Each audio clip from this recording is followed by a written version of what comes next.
I know by but anyway. I'm from Irving Township, I'm precinct delegate there, I'm also on the executive committee of the Berry County GOP. Second Amendment states, well-regulated militia being necessary to the security of the free state, the right of the people to keep and bear arms shall not be infringed. Michigan's Constitution, Article 1, Section 6 states, every person has the right to keep and bear arms for the defense of himself and the state.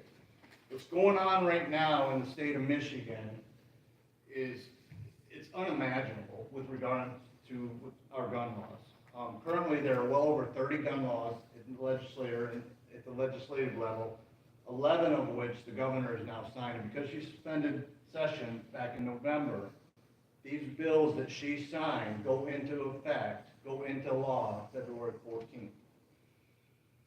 There's a group of us from Berry County that I've been to 16 counties giving a presentation with regards to each individual bill. And when I break those bills down, people are dumbfounded at how much their rights are going to be violated, right?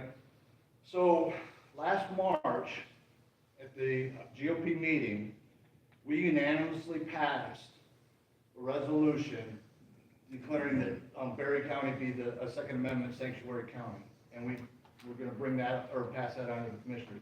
At that meeting, it was, like I said, it was passed unanimously. 4 commissioners were there, and they all 4 voted for it. April 18th of this year, 40-plus residents of Berry County, along with State Representative Angela Regas, went in front of the Board of Commissioners asking them to adopt this resolution. It's 9 months now, and Dave Jackson, the Board of Commissioners hasn't brought it up. And it's solely on the responsibility or the fault of Dave Jackson. He refuses to bring this to the Board of Commissioners. And he said this in public comment. He doesn't want to do that because he's afraid that Berry County would lose some funding. My question to him is what funding would be paid to the county that would be denied by making a statement upholding the Constitution and more specifically, our Second Amendment. So in July, he penned his own version of a resolution that was so watered down, was so far off the mark, he presented it to the Board of Commissioners, they refused to take it up for a vote. That's how far it was off the mark. So in October, I just got tired. In October, this is the hill I'm going to die on, guys, because I defended our country for 21 years. These rights are God-given rights. They can't be taken away. So in October, I talked to my commissioner, John Smelker. The commissioners I've talked to are on board with this. I said, John, I'd like to go to the townships individually and ask each individual township to become a sanctuary township. And also on that, ask you guys to adopt another resolution and send it to the Board of Commissioners requesting that they adopt the resolution that we put forth to them back in March, April timeframe. John said that's a great idea. So today I've been to this is the 8th township I've been to. Castleton Township, and I was very surprised. I went and gave a presentation, and they immediately made a motion to adopt both the resolutions, and they're in the paperwork I gave you. Prairieville Township has adopted this after the second time through, as has Irving Township. I'm going to give you a little bit of supporting data. 56 counties in the state of Michigan have some type of resolution designating them a Second Amendment sanctuary county. 56 out of the 83. Over 61% of the counties in the United States have some type of resolution stating that they're a Second Amendment sanctuary county. Our sheriff is behind this. Our sheriff, I had breakfast with him last Friday. He supports it. For whatever reason, Berry County, being as red as we are, and with the constitutional sheriff that we have, the failure of our commissioners to act on this is just dumbfounding, to be honest with you. Extremely. Like I said, there's a group of us that have been to 16 counties. I've given this presentation. What we're doing next with that is we're actually here within the next week or two. We've got over 200 people that have signed AO91s, which is a criminal complaint. And we are going to take that to the FBI, and we are actually going to serve our elected legislators. All the ones that have signed on to these unconstitutional, unlawful bills.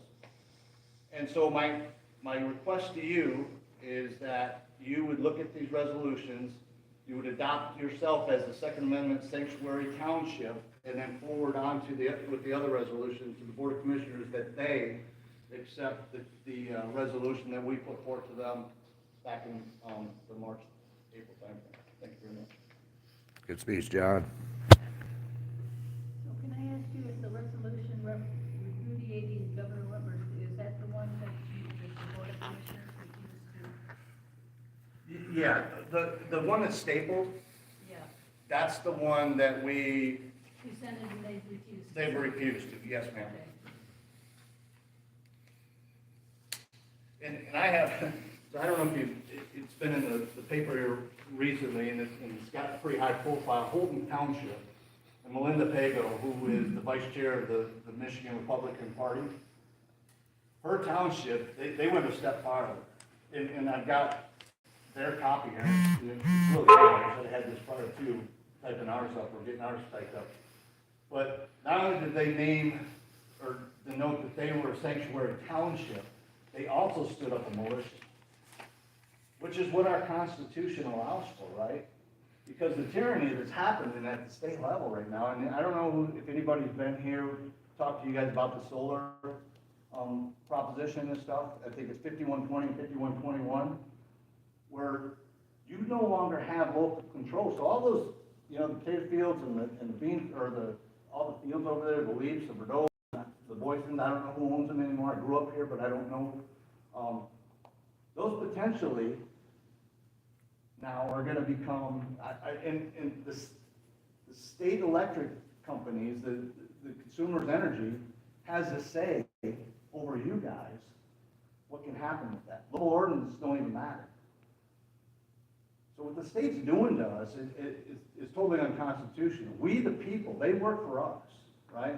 And when you read the Constitution, it's very clear. So anyway, if you have any questions, and I have all the guns over, just. Well, I understand that as far as with the solar things, eminent domain does not apply to that, so when you say consumers has the rights, they really don't, it's up to the farmer. It's the Michigan Public Service Commission is who is Right. gonna have, their non-appointed individuals that will have a say of where they wanna put these solar cells and these wind farms. It's not just consumers. And you're exactly right, the farmers have the right to sell that property. That's our thing. Down in Johnstown Township, there is one resident down there. Okay, so, and here's the other thing, it's pretty egregious. They bought 2,600 acres from, I forget the name, but anyway, they took over anyway, they bought 2,600 acres for $16 million. Well, what farmer is not gonna sell for that, right? $16 million.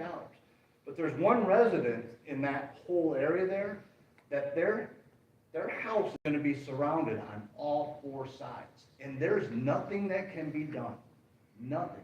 So the property value of this person, and I'm going off on a tangent because mine's the Second Amendment.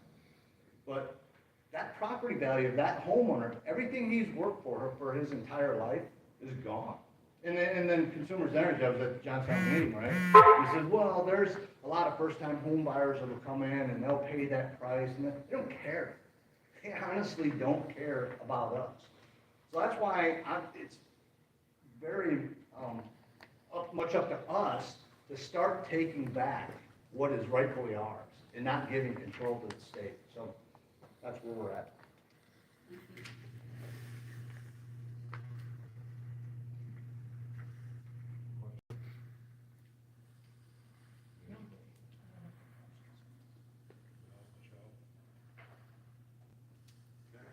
Is there other momentary comments or quick? My name is Jim Hooker. I'm an Yankee Springs precinct delegate. John also made this speech to our group there, and I was there also offering my support. I think there's probably a split there. There was a lot of discussions afterward with some of the trust or the board members, and I think we have some good possibilities there with them as well. But as you as the clerk, I don't know if you've been paying attention to these bills that have been passed about ability to carry concealed carry near drop boxes. I don't know if you're aware of that. There are new rules on 100 foot that you can and you can't. If you are a CPL, you can, but if you're doing absentee ballots, they went and passed that there is no But you CPL. can't bring them into the polling location Or, anymore. yeah, no, it's not, no, it's 100 feet. 4127, 4128 address that. 4127 basically talks about a polling station, and you're not allowed to open carry because Michigan's open carry. They made an amendment, which is something they don't do, that you can conceal carry now in a polling station. This goes around, this is drop boxes too, right? So you can't be within 100 foot of a drop box, and on a presidential year, there's 120 days of voting when you add in the drop boxes. So around here it's not that big a deal, but if you go to Grand Rapids and you have no idea and you're carrying or whatever, and you come in contact with the drop box within 100 foot, you're subject to this law. You just broke the law. So what they did on 4127 is this amendment. They says, okay, you can conceal carry in a polling place, or that includes the drop boxes. 4128 addresses the absentee ballots, right? So what, they didn't put that in 4128, they didn't allow for concealed carry. So essentially, you guys, I know in Irving Township, they count the absentee ballots in the basement. So you can't come in there during the polling days and carry if you're concealed carry, right? We do a lot of our absentee ballots are counted, are done by my election inspectors when we don't have an absentee counting board. When we have an absentee counting board, it's just in the other room. That's what I'm getting at, but your polling station's here, is that correct, ma'am? Right. So that's within 100 foot. Oh, yeah. So, and again, People won't even, if they're not paying attention, it's just unfortunate. You have to be educated to the Second Amendment and what you're allowed and not to do, but for you, now you add to those. And we have had individuals come in with their guns, handguns and before.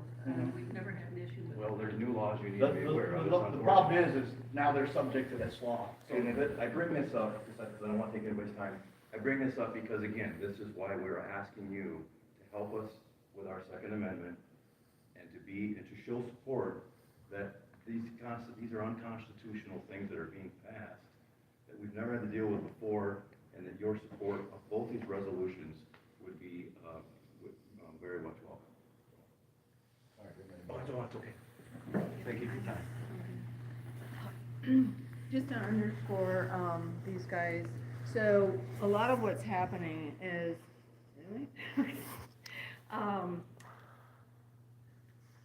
we have elected officials at the state level especially, who are basically taking authorities that they don't have. The Constitution's clear, it's we the people, and we grant limited power, and they are grabbing power away from us, and we have to know our rights so we can defend our rights and stop them. And the idea behind the Second Amendment is just reasserting what's already there. It's nothing new, it's just saying our rights shall not be infringed, they are infringing on them, and we just really need to say we're not going to enforce laws that are unconstitutional. Very well, sir. Thank you. Thank you.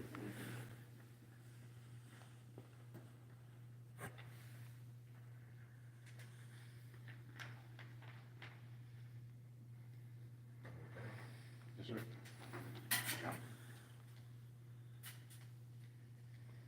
With that, we will receive this resolutions for information and move them on to our attorney for review or whatever the board feels adequate.